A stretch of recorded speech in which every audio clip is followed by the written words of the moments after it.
I'm Devin Dabney, I'm Chris Hampton. and this is how Hip hop taught me Creative, playfulness, humility, courage, motherhood. everything. Okay, first off, if you have not listened to this week's lesson episode, Jay-Z taught me business. Man, get on it. Full lesson episodes are only available on Spotify. And with Spotify Premium, you're able to listen to the full song. In this case, Blue Magic. Immediately after the episode, I do realize that our first Jay-Z episode being Blue Magic might be a questionable decision because there are a whole lot of great Jay songs, but that's the one we went with. Before we get into these liner notes, Devin, in the entirety of Jay-Z's catalog, what are his best bars about business? And we have to exclude the obvious answer, which is going to be everybody's first answer, which comes from Kanye's Diamonds from Sierra Leone remix. And can you do those bars in a Jay-Z voice? Oh, man. You know, in my heart of hearts, I want to, but I haven't practiced those words specifically, so I don't want to do it because I don't want it to be like total trash. Let me practice it, and then next time we record a liner notes, I'll see if I can do it because I want to do it right. I don't want to. I hear you. Oh, shoot. Well, the obvious ones are, of course, I'm not a businessman. I'm a businessman. Let me handle my business. Damn.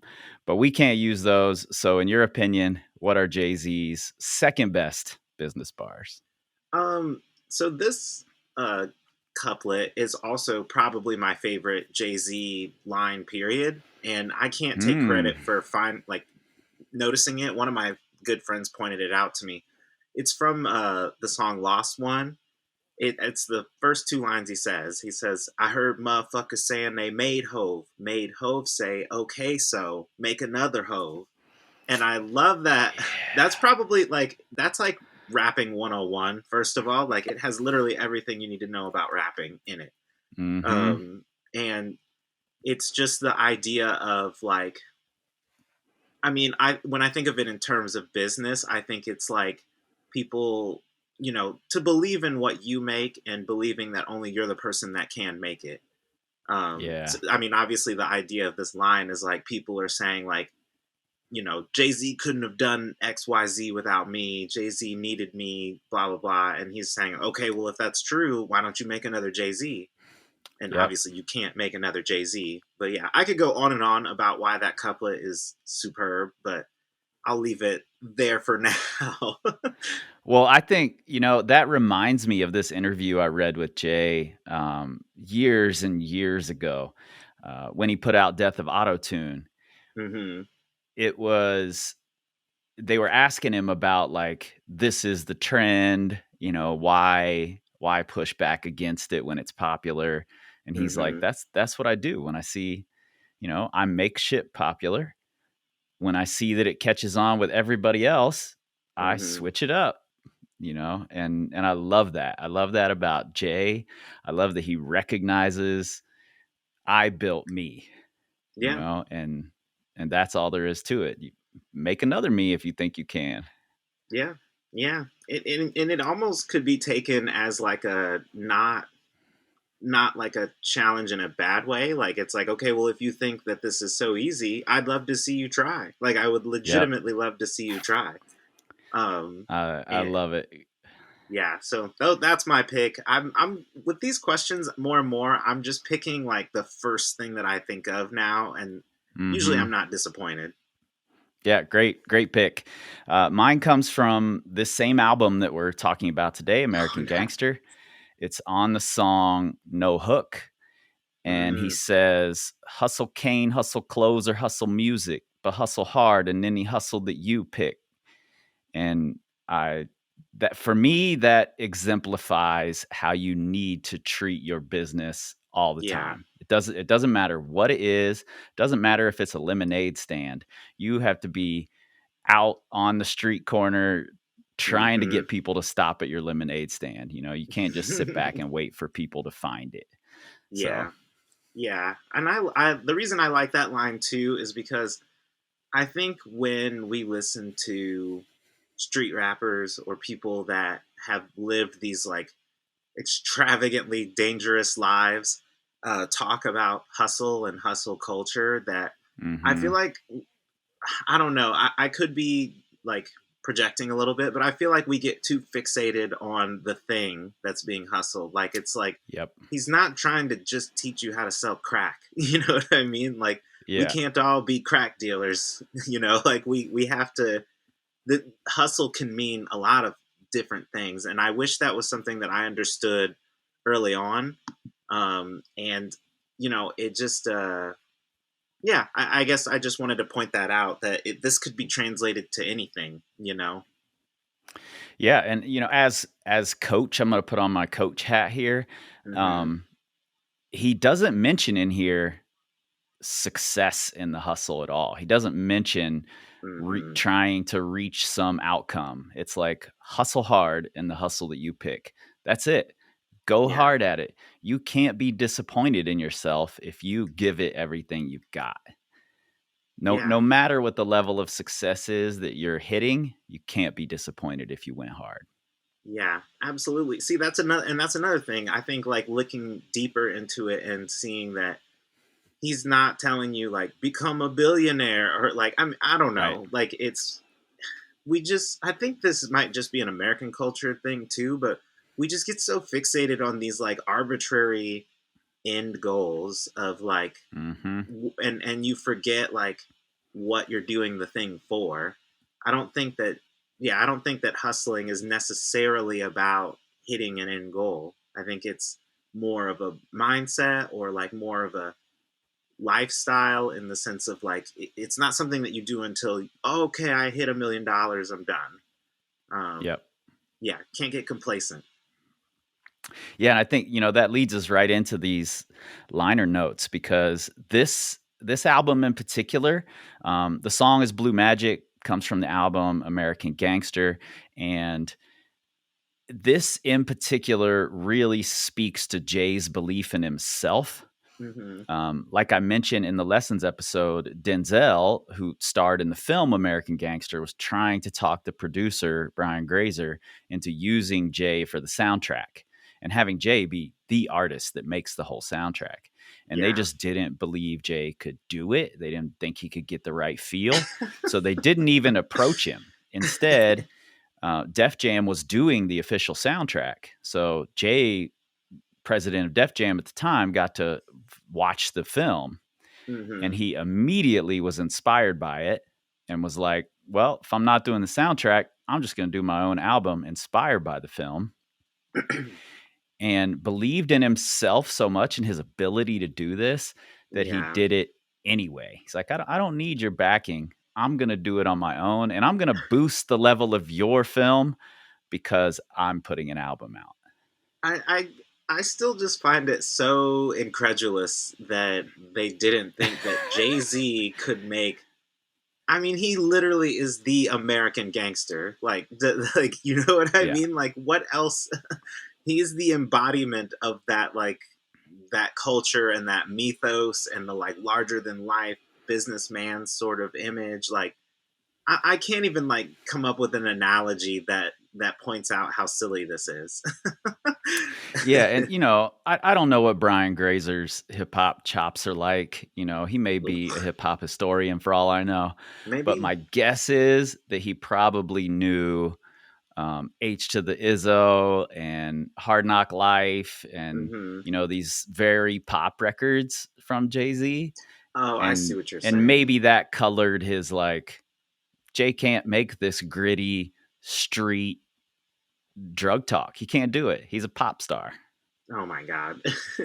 I'm guessing here, but I maybe. mean, I can't think of any other way that you could arrive to the conclusion that Jay-Z can't make a gangster album. Yeah, yeah. Or like a drug dealer out. Like, it just, I mean, like, oh goodness. I wish I could come up with something to say, but yeah, it just blows my mind every time you say that. They're like, who should we have do this album Jay-Z just doesn't seem his style. Well, one of the craziest things about this is when it came out, I was really confused. I know a lot of people were really confused. And Hmm. actually, I have a clip from an interview to play you in a little while that this person was also confused, Hmm. thinking that this was the official soundtrack because Blue Magic came out a month plus before the film did. Hmm. So we hadn't seen it. We just knew Denzel's making this movie. We've been waiting on Denzel since Training Day, like to Right. make another thing like that where he's this villain sort of character. And it Right. seemed like the natural evolution from Training Day. Um, and then Jay's putting out an album with the same title, and we're like, well, surely this is the soundtrack. You know, it's kind of what everybody thought. I don't have a clue what the actual official soundtrack from American Gangster is. This is what I think of when I think of that film because it's so he did such a good job of embodying what this film depicts. Yeah, I guess I thought that this song was on the soundtrack. I didn't Yeah, really not. Yeah, I didn't really think too I guess I just didn't think too hard about it. Like maybe when I saw that like this album was called American Gang. I guess I just assumed that that was that album. Yeah, I just assumed that that was the Mhm. soundtrack um for the movie I think because everybody again, it did. makes sense. Yeah, and I love that he released this song first, and he released it pre-film, and I think Hmm. this was a big boost for the film. Oh yeah. And the title Blue Magic is from, if you haven't seen the film, it's from Frank Lucas, who was a New York mobster gangster. From his particularly potent heroin. That was the name of it, Blue Magic. Hmm. And for me, that name conjures up this idea of like, give them a little and get them hooked, and they're going to keep coming back for more. Hmm. And that's exactly what Jay did here. And he did it not only for his own album, but also for the film. I got more excited to see the film after this song came out. 100%. Yeah. I mean, and like since we're talking, you talked about what blue magic means to you when you hear it. I mean, obviously there's a literal meaning, but I think when I hear that, I just think of like the purest of pure, like the raw, like not Yeah. raw in the Yep. sense of not refined, but just like the most pure form of like of excellence or like the highest strain of something, which is kind of just how I interpreted like this for Jay-Z anyway. Yeah, for sure. And this was Jay kind of going back to his roots, like Hmm. he was it was a move back into his gritty street corner hustling raps, which Jay is so good at, but Hmm. had moved away from a little bit and had proven I can move away from that. I can do other things. I can make huge pop smash records, you Right. know, the hottest chick in the game wearing my chain. He can do all of it. Yeah. Um, but he goes back to this street corner hustle rhyme and so good. Yeah, yeah. The the thing I wrote down about this was that it's like dad rap if your dad was a crack dealer. It's like it's still like street corner rap, but it comes from a perspective of like, let me learn you something. You know what I mean? It's different than Yeah, like yeah, yeah. how he was in the 90s. Like now he has something to teach you as opposed to you just watching. I mean, he had something to teach you before, but do you get what I'm saying? Like he's coming from a different perspective now, like you said, of like, okay, I've done Mhm. this, I've done that, and now it's more like reflecting as opposed to, you know, I'm like in it. Am I making sense? Yeah, it's like if Slug grew up in Reaganomics era New York Yeah, and yeah. was a crack dealer and then became dad rapper. I love that he is like the person you think of when you think of dad rap too. And I hope that if he ever hears this, that when I say that, it's a compliment, like it's just like not everybody can do that. Not everybody can say something and make me believe that they're a mentor, like I don't Yeah. that's a special kind of quality. So when I say that, I don't mean it in like a like uncool dad way. I mean it in a way of like, son, sit down at the kitchen table. Like Yeah. that's dad rap to me. Well, I'm a I am a father, grandfather, and about to be a father again. And so I've been listening to this Fatherhoods pod. Really? Yeah, which is brilliant. And I listened to an episode with Slug the other day, and he calls himself a dad rapper. So Okay, good. Yeah. So he seems to understand the sentiment behind it. But yeah. but yeah, like, so that's kind of how I think of this song. Like, when I listen to it, it just makes me feel like, like I'm being taught something, or I'm listening to Mm, Jay-Z reflect and simultaneously like live the life that he's telling you to live, or like do the thing that he's telling you to do. It mm-hmm. just, he's always kind of come off as this. Well, let me take that back. He didn't always come off as this larger than life, like, figure on the mountain until about this era of Jay-Z. Like, and Yeah. I guess it's like post-retirement Jay-Z, where he comes Mm-hmm. back as this, like, I don't know, like, it's like going from Gandalf the Grey to Gandalf the White or some shit. Yeah. Jay-Z is the only person who can make another Jay-Z. Yeah. You We're Oh, sorry. I was just gonna say one more thing. You know something funny? So you know how the chorus of the song samples In Vogue's "Hold On"? yeah. I actually didn't even put two and two together until you said that, and which is especially shameful for me because I grew up on basically all the girl groups of the '90s. Like, my mom Mm. loved In Vogue, TLC, SWV, and I just didn't even put two and two together that is, oh, it's the same melody as the In Vogue song. So thank you for Man, that. I have this really distinct memory. There was a club called Caddies in Hmm. Cincinnati that was like the teen club on Sundays. Teenagers could go. So anytime school was out on Monday, it would be packed full of Hmm.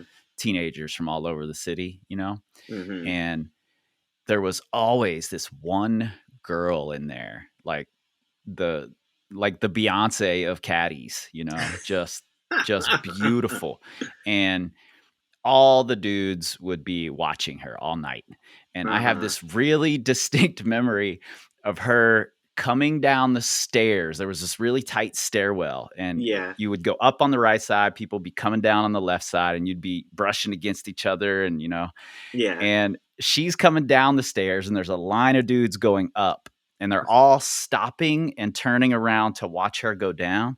What? And she's singing along with the music, "Never gonna get it, never gonna get it," and like waving her finger in all the dudes' faces. This sounds like some like Tom and Jerry cartoon type shit where the people are like floating and they have hearts in their eyes. That's what it was like. I have this very distinct memory of her singing that. So anytime I hear In Vogue or any of those 90s girl groups, that's what I think of. Yeah. Yeah, dude, that's hilarious. I'm so glad I threw that in there because yeah, you just like unlocked a whole new appreciation for me for that song because I knew I liked it. Obviously, it's a really good Jay-Z song, but yeah, you just added another layer of flavor to it. Honestly, especially now that you've given me this like Looney Tunes image of an impossibly beautiful girl. Yeah. Well, we're going to add another layer to it here with a quick sidebar. Hmm. You're familiar with Young Joc, right? Oh man, am I ever? Young Joc from Meet Me in the Trap. It's Yeah. going down. Yeah. Every barbecue of 2006 played that song Yes. multiple times. Absolutely. Um, I listened to an interview with him from Hmm. 2010, and the question was if he's ever passed on a beat that became a hit, and Hmm. this is what he had to say. So I'm booked to go in with Pharrell. I'm sitting here like, yo, I'm in the fucking studio with Pharrell. So I come in, he's like, yo, Joc. So I was thinking, I got the perfect record for you. I'm like, all right, what you got? That shit came up like, and I was like, okay, wait, what? So he gave me this rap flow. And I was like, oh, that's Rakim. Oh, okay, yeah, yeah, I know that shit. He was like, yeah, I think you should do it. But I was listening to the beat and the concept, and I was like, I don't know if that's me. I don't think that's gonna. He's like, what, you ready? I was like, yeah, I want some of that wild shit you do. This shit kind of calm. So while I'm sitting there, Puff walk in the studio. What up, what up, what up? 2 seconds later, Jay-Z walk in the studio. I'm in the studio with 3 motherfucking icons, and I'm like, nigga. Jay-Z got a cigar in his hand. They just got finished eating some seafood. Yeah, of course. Puff, goddamn, I could tell Puff done had a drink or two. He got down, shoulders moving. What we got? So Pharrell look at me, he played a beat, and the nigga Jay-Z is like, nigga. He like, it's for Joc? And I'm looking at Jay-Z like, looking over at Pharrell like, what's going on? He like, it's for Joc. And he's looking at me, nigga Jay-Z was like, yo, Joc,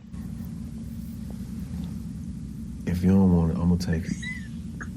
And I was like, hold on, what the fuck going on? Is you trying to use Jay-Z to make me sit? Because you know, Jay-Z, I mean, this nigga, we talking about Jay-Z here, you know, that's a different type of influence. And I'm looking at Jay-Z, and I gotta ask myself, is this a move they doing to make me be like, oh, okay, I want to do it, because Jay-Z said it. I don't want to let him have, And I was like, you know what, Jay? I think you should have this beat. It fits you, because it ain't that I wasn't fucking with it, I don't know if that's what I was looking for. So about 5 months later, I'm in the car. We got that new Jay-Z from that American Gangster soundtrack, and the song came on, and I was like, "Oh shit, they wasn't fooling me." Jay-Z was being truthful to the motherfucker. He was like, "If you don't want it, I'm gonna take it." So when that shit came on, I was like, "Look at that shit," and we was like going crazy, like, "Ah!" And he was like, "But you ain't making no money off that shit. Why you going crazy?" So I was like, "Fuck it." So it's just that was one of the moments in life, you know. Oh my God, dude! You know, I love these stories about things that could have happened that never happened in terms of show business. Like, this isn't a music reference, but this made me think of Will Smith passing on The Matrix to do Wild Wild West. First of all, Wild Wild West is a national treasure, and you're not going to convince me otherwise. Second of all, while it would have been great for Yung Joc to rap on that song, it wouldn't have been what it was. Like, we just literally wouldn't have American Gangster without, you know what I'm saying? Like, so things happen the way they're supposed to. But I do love these like little moments of like inflection where like, oh, it could have happened this way, or it could have went that way. And I also love that Yung Joc was trying to think like 3 steps ahead and was like, they're trying to do some like Rob Redford the Sting shit to me right now. They're trying to set me up to set up a setup. I can't imagine how that would feel if like you're like, I don't know, not really my thing. And then Jay-Z's like, oh, I'm taking it. If you don't take it, you're going to be like, oh, I'm missing something. What's going on here? Yeah. I need this beat now. It's a good, I mean, honestly, that's a pretty good tactic. Like if you were friends with like a famous rapper of some kind, you're like, okay, so here's the plan. He's going to come in at 1:30. I need you to come in at 1:33 when I'm playing the beat and pretend like you really want. I mean, yeah, that's, I mean, it would be really clever if that's what they were doing. But, yeah, I mean, and to your point, like, if I was listening to a beat, I'm trying to think of something that maybe I just wouldn't want to rap on. And then, like, I don't know, like, Kendrick Lamar walks in and is like, yo, if you don't want this, I'm going to take it. I'm going to probably think my decision over, like, man, I guess I just haven't found the beat or something. Like, what? Yep. Yeah, and he does say that later in the interview. He says, I didn't know how to rap over it. Like, it's not what I do. You know? Well, the beat kind of mimics Jay-Z's, like, what I think is Jay-Z's bread and butter cadence, which is just, you know, like 4 words for every bar, or like pausing for a long period of time, or coming in and out. Like, it moves the way Jay-Z moves, or at least the way I envision him to move when he's in his element. So yeah, I couldn't really, I mean, Young Joc could rap over it, obviously, but it's just like a style thing, you know. Mm-hmm. I mean, yeah, I just wouldn't. I don't know. It wouldn't have been what it is now, you know. Yeah, I agree. And Jock mentions Rakim in this. He's like, Hmm. Pharrell gave me this flow, and he's like, yeah, I know that. That's Rakim.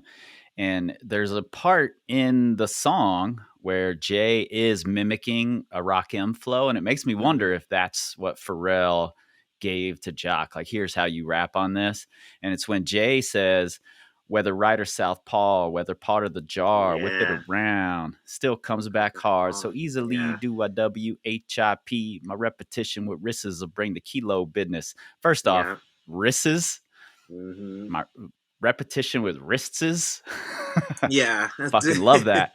But that comes from Rakim, my melody. When Hmm. Rakim says, my name is Rakim Allah, R and A stand for Ra, switch it around, still come out R. So easily will I EMCEE, a Yep. repetition of words, just check out my melody. So, Yep. that's Yeah. one of those things we've talked about that we love about hip hop is when they're calling back and Hmm. referencing what came before, paying homage to what came before.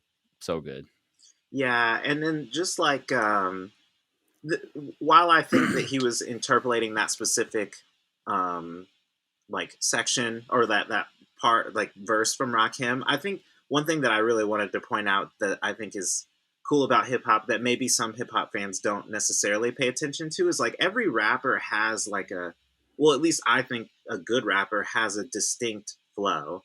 You know, Mm-hmm. obviously rappers don't always rap in the same rhythms, but usually like the best rappers have some flow that they prefer or like a cadence that they use a lot that is like distinctly, you know, I mean like Rakim has a flow. Like if you rapped a certain way, you'd be like, "Oh, that's how like Rakim raps or how Big Daddy Kane raps," or "No, wait, this is how like Twista raps," you know, like Mm-hmm. and I guess like I don't know. I guess I don't know what do I know about hip hop, right? But like the um when you listen to rappers like try to pick out like the things that they do with rhythm because yeah, that's another indicator of like I'm in my element or oh, I'm calling back to this rapper cuz not even like fast rappers like Busta Rhymes has a very different fast flow than Twista does. I feel like Twista has a Yep. very distinct like fast flow that he always does. Um, Absolutely. and so yeah, I just wanted to point that out because when you said, "Oh, that's Rakim," like that's what I thought of. It's like, oh, he recognized Rakim's flow. Um, yeah, dude, And rap. that's what makes like the Kendricks and the Nicki Minaj's Hmm. so fucking great is that they can switch that on just in a second. They're doing a Right. whole different flow. And it just seems to be part of them. Like maybe they work really hard at it to make it sound that way. I'm sure at some Yeah. point they did, but now it just sounds like they can do that whenever the fuck they want to do Yeah, and that's it. a skill in itself in hip hop, and I don't think that all of the even some of the best rappers, I don't think necessarily have multiple flows that they just fit really well. You know, Hmm. like when I think of Jay Z, again, I think of the like stop and start staccato, Yep. sort of swaying back and forth, kind of like Biggie kind of flow. He can obviously Hmm. rap fast, but it just that's when he's in his element. You know what I mean? So Hmm. to have somebody like um, Nikki, who obviously adds voices over the top of it too, but she truly does have like a sense of like comfortability in multiple flows, Yep. which is just like superb. Like that is a skill in itself in hip hop. So yeah, I just wanted to point that out because I think that's a layer of like skill in terms of rap that may get missed by casual hip hop fans or I don't know any of us. Yep. Are you familiar with the Pharrell 4 count start? Hmm? Have you encountered this? No, what is this? Explain it to me. I always learn Well, something with you. I somebody realized a few years ago that Pharrell always starts all of his songs with this 4 count, and Pharrell had no idea he was doing it. There's an interview with Pharrell where he's like, well, I don't do it on purpose. It just, we want to start, singing or rapping at the top of a song. So there's a 4 count there to prep you. And then it just gets left in. I don't know. And I wanted to say this song was not one of those because of the way it starts with this like Frankenstein sample and the music. But then sure enough, no, there's it starts with a 4 count. And I've got a little compilation here of Pharrell 4 counts that if you have not encountered this, it might blow your mind. All right, I'm you ready? stoked. I can't wait. Yes, please play this. Yeah. My milkshake brings all the boys to the yard. Jesus. Yeah, of course.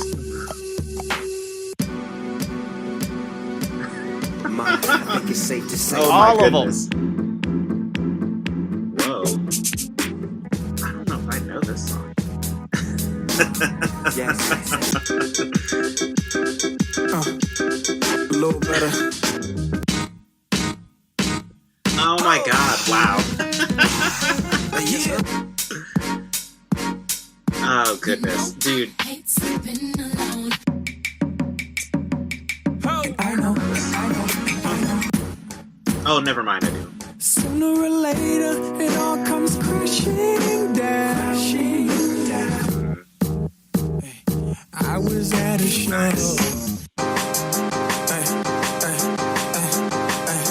Man, these are some deep cuts. Yeah. Oh, nice. Mommy, you miss me, don't you? I like this song. The best song wasn't the single. Oh. Yeah, I guess that is a 4 count. Yeah. This is like time travel, dude. Yeah. Oh, yes! I fucking love this song. I was hoping it was gonna come on. Dude. Oh my God, he produced this? Yeah. Oh shit, dude. I'm losing my fucking mind over here.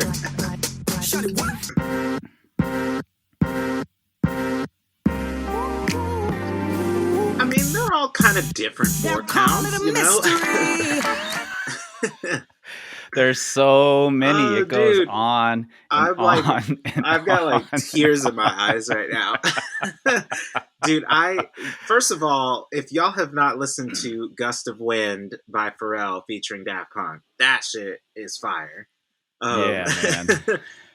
It's just funny because like that would be Pharrell's flow, if you will. That's his like little thing. I mean, producers all have.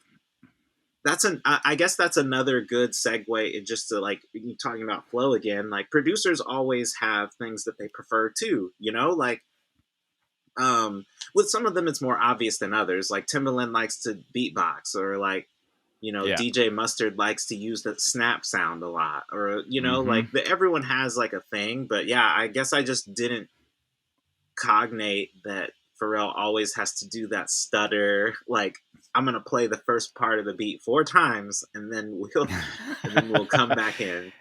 And it's great because you can't stop from nodding your head when it starts that way. Mm-hmm. Like when it's just hitting on that 4 count, you have to start getting into it, and then you're in it, you know? Yeah. Well, and you know what else is what I think is actually kind of great about the fact that he does that over and over again is because he does it with such a wide array of beats. You don't notice it. Like it. I mean, like the beat for "All Right" by Kendrick Lamar is very different than the beat for "Gust of Wind" with featuring Daft Punk, or like, yeah, like it just the beats are so different in themselves that you don't even really pay attention or notice what he's doing, and also the rhythms are so different that doing that stutter stop start thing changes it. So like "Drop It Like It's Hot" has a different rhythm than "We Gonna Be Alright," or, you know, like just it does add an element to it. Though it is funny that he was kind of just like slipping that in for 25 years and I didn't notice. Yeah, and some of those, like especially the Drop It Like It's Hot, the All Hmm. Right, um, a lot of those Happy are um, so signature that when they Yeah. come on, like by the second count, you know what it is. Oh yeah, It's, without a doubt. it's like playing a game of name that tune or whatever. As soon as that note hits, you know exactly what's happening. 100%. Yeah, that's what I was thinking of when I said the unique stop and start, because the Mm-hmm. beat for Drop It Like It's Hot has that like swing sort of Ta-dum, kick. ta-dum. Yeah. Yeah, and so when it plays like that, it kind of has a very distinct rhythm. Side note, have you ever heard of I everyone's playing Wordle right now. Have you heard of Yeah. Hurdle? Only because of you. You posted it on Instagram, and then I started playing. Yeah, dude. Questlove also plays. Does he really? That might Yeah, I make me saw come. he posts this on Twitter. That's so great. That might make me come out of retirement. I retired like Jay-Z from Hurdle because the first two times that I played Hurdle, I got it on my first try, and I was like, nope, I can't. I win. Like I've beat the game. I don't want to. I don't want to go in because if I get one on two tries now, I'm going to be disappointed. But yeah, it was like I can't even remember the two songs. Oh, I do. It was I Want to Dance with Somebody, which has that really Hmm. distinct 808 clap rhythm. Or I'm like, oh, that I know what that is. And then Rude Boy, which has that really distinct Yep. vocal sample, and I'm like, come on, y'all! Like I thought this was a game, like. Yep. So Rude Boy was the first time I played when you posted it. heck And then yeah. the next day I didn't get it at all. So What and I was got Rude it? Boy first try. I don't remember. Ah, shit. I want to know. You're making me want to play, but I don't want to. I mean, I have 2 title belts. I don't want to go back if I'm not gonna. I can't do better than I already did. But oh shoot! Wow, what a journey. I hope that it was enjoyable watching me flip out to to all these different throwbacks It's of so fun to Pharrell listen using. to. Yeah, that was awesome. And it could go on another 10 minutes, Oh yeah, there's so many of them. It's unbelievable. yeah. I'm trying to. Does Change Clothes start that? I'm trying to think of ones that do that. I mean, it hit all the ones I thought of when you said that, or not when you said that, but when you started playing it, I was like, oh, okay, I know what you're talking about. It's this pattern over and over. It hit Every all the time you ones listen I to a thought of. Pharrell song from now on, you'll pay attention to it. Oh yeah, without a doubt. Oh man, what a what a journey! What a Yeah. journey! All right. Last thing I want to say about this song, and I talk about this in the lessons episode. For me, it just hit me at a time when I really, really needed somebody to tell me to keep getting it. Yeah. It was starting a business, um, considering leaving a career Hmm. to start a business. There was so much going on in my life at the time. I just needed that lesson from somebody like you talked about earlier. You just feel this song just feels like he's teaching you something. He's Hmm. directly talking to you, and Hmm. he delivered that for me. And it could have been damn near any subject matter as Yeah. long as he's talking hustling and how to make it happen. That for me, it was a little more literal for me in this song, but Hmm. um, just in terms of like there were little pieces I could pick out that was like, oh, I relate to that, really strongly. Hmm. But I needed it, and he delivered. Yeah, it's really interesting to hear how this song affected you versus how it came off to me. Because yeah, I think I may have said this already, but I took it very in like a mythical sort of way of like a larger than life, like you know, reporting live from the top of the mountain sort of way. I mean, Hmm. I was 14 or something. I was a teenager when this song came out. I was actually just starting to rap when this song came out. Hmm. So I think in some ways this kind of cemented me looking up to Jay-Z as a rapper, because again, like this is probably one of the greatest examples of what I think is his trademark flow, and just this is a flow. This flow specifically, among a lot of them, others, is like one that I analyzed of like, why do I like this? Like, why is this different from Ludacris or Ti or I mean, I was really into Southern rap at that time, so I'm going to reference a lot of Southern rappers. But I'm like, why is this different from Gucci Mane or just like all these other, like, what makes this so distinct from them? Mm-hmm. And so, yeah. Did you always embrace that Jay-Z stop and start flow? Or was it something that had to grow on you? It definitely had to grow on me. I mean, to be honest, this might get me like in trouble with hip hop fans, but Jay-Z wasn't necessarily my favorite rapper growing up. And I had the Black Album. The Black Album was actually one of the first albums I ever like had personally, like bought myself. Wow. Yeah, so that's it. It was actually the second album I'd ever bought myself. The first album was Country Grammar by Nelly. Man, I have great memories of that album too. Good grief, I love that album. But yeah, like, so I had the album, and like, God, I feel like such an idiot saying this now. I liked like Dirt Off Your Shoulders and Moment of Clarity, but the rest of the songs I was kind of like, they're fine.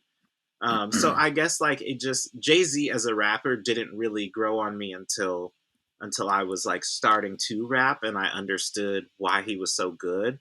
And yeah, I didn't think he was trash, but do you know what I mean? Like, he just wasn't, like I said, I was super into Southern rap. So, I loved 3 6 Mafia. Like, Ludacris was probably my favorite rapper for a long time.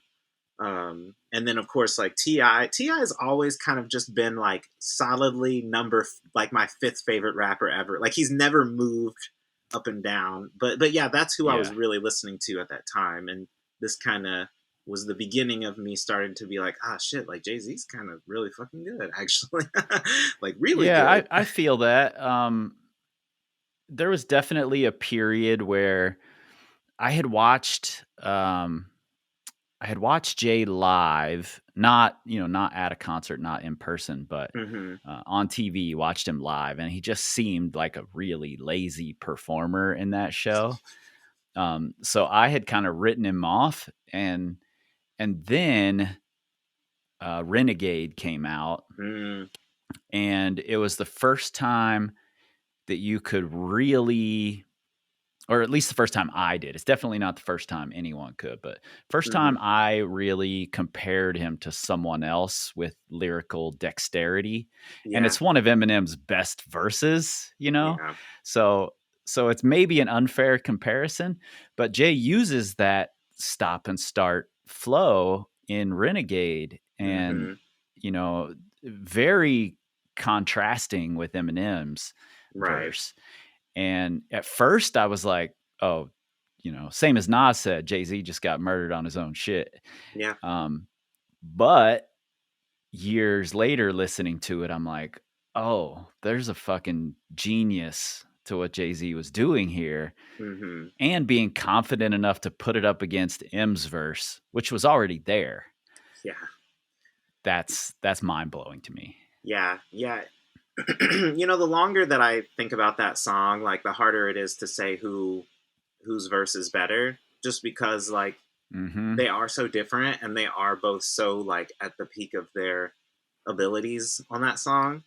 But yeah, I mean, it's just interesting how, time, and I think just as a writer and a rapper, like understanding, or hip hop fan, not necessarily just a rapper, but just understanding the like craft and like the different styles and cadences and everything that goes into rapping. I think that if the average person got on a microphone and tried to even just rap along with songs, they would see like, oh, it isn't just talking into a mic. Like, like it, even if you say all the words on beat, it still may not sound good if you're not like delivering it properly, if you don't have the correct intonation, if you're not hitting the syllables that need to be hit to emphasize parts of the flow. Like, the rap is so hard, dude. Like, it is really fucking hard, and it's really, really hard to be good at it. So yeah, just I don't know, just talking about this just like gets me so stoked about the craft, because it really is a craft, and it's like cool to watch someone like Jay-Z, who obviously is good at it but has his own style to it too, and on top of that he's trying to teach you some shit. Like it's Mm-hmm. amazing. All right, what are your favorite bars from this song? This one's actually an easy choice for me. It's blame Reagan for making me to a monster. I knew Blame you were going to Oliver say North, this. Iran Contra. Oh my God, how'd you know, right? Again, so many things about this are amazing, right? There's the obvious reference to Ronald Reagan, and just again, like and he actually goes on in the next line to underline this, but the homonym of Iran Contra, as in like the Mm-hmm. controversy with Iran Contra and Iran Contra, Yeah. to the point where when I heard it the first time, I thought he was saying blame Oliver North. I ran Contra. Like he's saying I blame him because I did that. But then later I was like, oh shit, he's Right. saying I ran Contra, not like it doesn't sound like Yeah. anything when I say it, but I'm like, he's saying I ran Contra, not I ran Contra. Well, So yeah. that's some of the fucking brilliance of Jay-Z is that he can say these really complicated bars in a way that you repeat them for years without ever realizing what it is that you're saying. Mm-hmm. And these bars are a really great example of that. You just mentioned the homonym of Iran Contra and Iran Contraband. Mm-hmm. And that the next line, Iran Contraband that they sponsored before this rhyme and shit, we was in Yes. concert. Hell The yeah. like double entendre of concert being when you first hear it, it sounds confusing. Like before this rhyme shit, we was in concert. Why were you doing concerts before the rhyme shit? Exactly. Yeah. But it's concert like we were in sync. This is how we were, this is how the drug game was going. We were all in sync. We were Mm-hmm. making this happen and sliding under the law by by being Yeah. in concert with each other. It's fucking amazing. Yeah, and it's actually kind of a cool. I also love that line too, because it brings like a. It's obviously a homonym, or like a what, I can't remember what literary device that is, but saying we were in concert when he really means something else. But it also adds this like symphonic element to it, of like Mm-hmm. we were in sync, like we were flowing like a concert, but not that concert. But it does have Yeah. similarities to the concert you might be thinking of. Yeah, it's brilliant. It's just it's one thing to have a homonym, but it's another when the two versions of that word are working together. Like, I don't know, dude. Like, that's like this should be like a college degree. Like, I should be able to major in rap, because there really is like a lot of there's just so many skills you have to have. So yeah, that's my favorite without a doubt. But what's yours? Well, before I tell you mine, spin-off sidebar, Mm-hmm. it just reminded me of this, talking about how difficult rap is. Like if you try to sing along with a song, you'll Yeah. realize that it's pretty hard. And then Jay-Z saying blame Reagan for making me to a monster. Mm-hmm. I have karaoke'd Monster with my friends Johnny and Hannah Oh, in El shit. Paso, Texas, and I have to tell you, it was fire. Dude, that is a yeah. Let me know next time. And I did Jay's verse in the karaoke. Okay, yeah. I was like, Chris, you probably did. Yeah, that's the one that would fit you. I was gonna say like I'm gonna do Kanye's verse. That's the verse that I can do the best. But it's hilarious. That would be such a fun song to karaoke, especially if you had 5 people. Like if you had someone come in real quick for the Rick Ross verse, maybe your friend that's like a little too drunk, like, okay, you just do these 4 bars and then get off the stage, and then yeah, I don't know, that would be a hella fun song to karaoke. So good call there. Damn. We also did my wife and I did a Fuji song that night, and she did the Lauren verses, I did all the guys verses. Only time she's ever karaoke'd, and she chose to karaoke Lauryn Hill. It was Damn. amazing. How have I never thought to karaoke hip hop songs? I guess because I'm always like, I'm gonna make a fool of myself when I do karaoke. Like it's always like Queen or like Yeah, yeah, something yeah. like wild. I remember when that Sunflower song from the Spider-Man movie came out. I karaoke that with a friend of mine. I never think to pick a hip hop song for some reason. It's always The like I'm gonna first pick some thing pop song. first thing I ever karaoke'd was Little Red Corvette, and I can assure you that when I karaoke rap songs, it's way better. Dude, holy crap. All right, next time next time I go to a karaoke bar, when will that be? But sounds like it would actually be a blast. Usually We'll have karaoke's karaoke while you're here this summer. yeah, like at the Climbers Festival. Good grief. Oh shoot, We'll good just do it. sidebar. Okay, what was your favorite bars from the song? For me, and I do these bars in the lessons episode as well, but it's Mm-hmm. you already know what the business is. Yeah. Unnecessary commissary, boy, we lit as shit. They want to bring the 80s back. That's Mm-hmm. okay with me. That's where they made me Yeah. at. Mm-hmm. I love it. That's the 80s is where I was made. The commissary line speaks to me because Mm-hmm. of the hustle I had while I was locked up Mm-hmm. and never had to buy commissary because I was hustling for what Yeah. I needed, and providing a service to everybody else. So Yeah. that really spoke to me. Like, take it back. You don't have to be ashamed of the time you spent locked up. You made some mistakes. Right. You did your time, and you learned some valuable skills while you were in there. Yeah. Go back to that. Use those skills now. So Yeah. I needed those bars. Absolutely. Yeah, and I loved hearing how the song like affected you in that moment and how you were able to tie it back to your life and use it as a like mechanism to propel forward. I think of Mhm. course like because hip hop is so counterculture, or at least at one point it was very counterculture, that we always hear about how like, oh, like rap is making black people kill each other and sell crack and all this, but people, of course, you never hear about how like Keep Your Head Up by Tupac helped somebody, or how like what you Right. just said about the Jay-Z song, how it resonated with you. I mean, like, I've never been to jail or done like anything super serious, but these types of like lessons and stories still had a very profound effect on me as a kid. Honestly, some of it probably made me keep myself on a straight and narrow.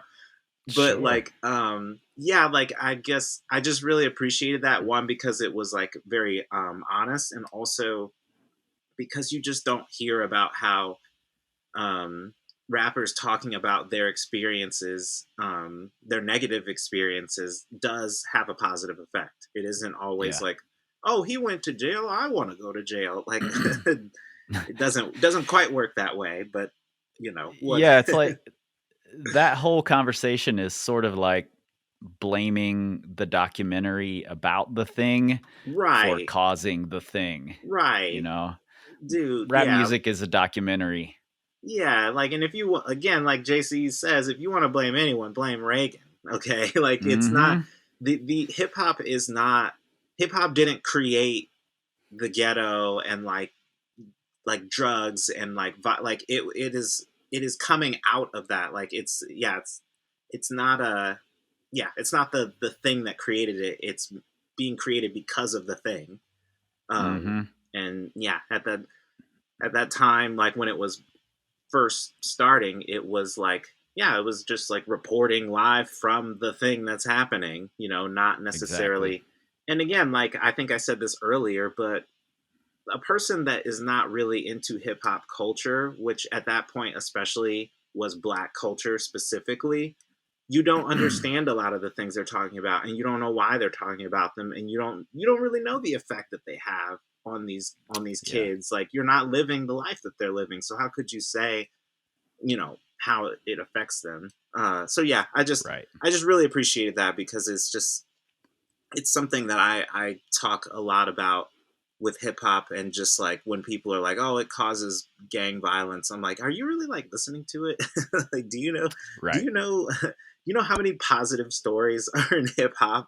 And anyway, like, but yeah, I could go on forever about that. But Yep. Well, you got to do that Killer Mike politics episode oh my now. god, I can't wait. Yeah, that's now that you've talked about it, got to do it. I have talked about it, yeah, and that's like, I mean, we'll get into that eventually, but hip hop was like, I mean, hip hop was my like, I learned more in music than I did in school. I feel like, because Same. the people who were talking to me on my records understood my life better than my teachers, and a lot of times, like, they were teaching me more practical things than my teachers were teaching me. Yeah. And I had teachers that I liked. You know, most of my teachers were awesome. But do you get what I'm saying? Like, where, Yeah. I mean, like, hip hop was where a lot of, I mean, that is where my political like knowledge started. You know, that was where my interest in politics came from, not from my government class. That shit was boring. It didn't relate to me at all.